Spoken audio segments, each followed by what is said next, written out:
بسم الله الرحمن الرحيم. نكمل الحديث عن منتخباتنا العربية والحديث عن منتخب ليبيا الذي لم يتأهل لهذه البطولة لهذا العام. تأسس عام 1962 المباراة الدولية الأولى مع منتخب فلسطين بتاريخ 3/8/1953. الهداف التاريخي لمنتخب ليبيا علي البسكي برصيد 35 هدف. أكثر لاعب مشاركة مع المنتخب أحمد سعد عثمان برصيد 74 مباراة.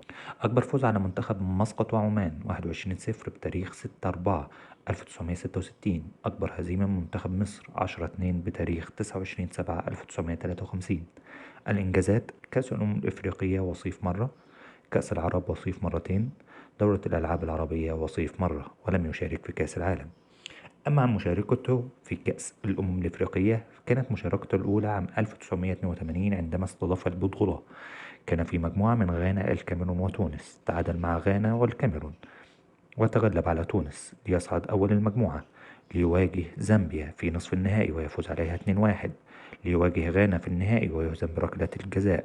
لم يصعد بعد ذلك للنهائي وكانت مشاركاته ضعيفة. نتمنى في المرات القادمة أن يحقق الإنجازات.